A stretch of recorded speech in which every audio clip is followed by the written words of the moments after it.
It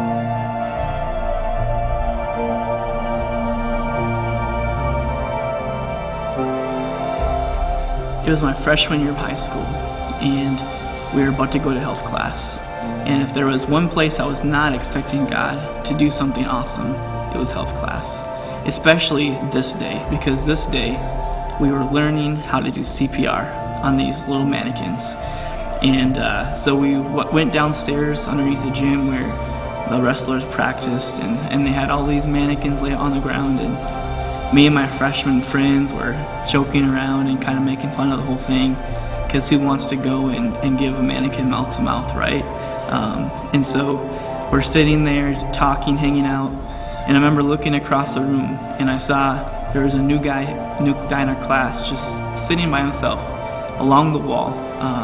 He had his knees kind of up, his arms kind of around his knees, and he was just sitting there. He looked down, he looked, distraught, like there was something going on, and I could have very easily just ignored it, but the second I saw him, I just feel like God speaking directly to my heart, and he said, "Riley, you need to go over there and you need to talk to him." And so, I heard that, and it seemed so clear.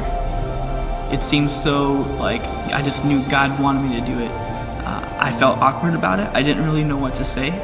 I haven't really talked to this guy before, but you know what? I knew that God was speaking to me, and so I had to be obedient. And so I walked over there and I sat down next to him, and I just began to introduce myself. I told him my name and asked him about himself, and we kind of just hit it off. We hit it off right away. It wasn't awkward like I thought it would be. We were just talking, finding out about each other's life, and before we knew it, the bell rang for class to be over, and we went to our respective classes. And after school that day, I remember just walking through the hall, and I saw him again, and walked over and we started talking. And as we were talking, we just decided, hey, let's hang out, let's go do something. And I started talking to him about church and how I go to this youth group, and invited him to come, and he did. He came with me, and he accepted Jesus. He got saved, and we just became best of friends. We were over at each other's house all the time, and it was about a year later, I would say, and he was talking to me, and he says, "Hey, Riley," and he's like, "You remember that time back in health class when you came and you sat and you started talking to me the first time we met?" And I remembered, but in my mind it was kind of like back in the distance, and I didn't really give much thought to it until this day, and I'll never forget that day the rest of my life, because he said, "Riley, that day that you came and talked to me, that day after school, I was planning on committing suicide."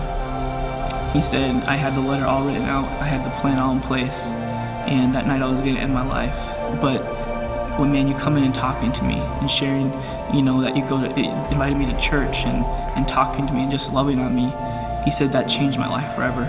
And I'll never forget that day. And now I know that when God speaks to me, I remember that we are the light of the world, and there's so many people who are just lost and hopeless. There's brokenness. They're going through so much pain, and that's our call as Christians, right? Is to be the light and to share the hope of Jesus with everyone we come in contact with. And from that day forward, I just had a new perspective. And when God speaks to me, when God tells me to go talk to somebody, to go sit by somebody who might be by themselves, I can't ignore that, because it could be the difference between someone's life or death.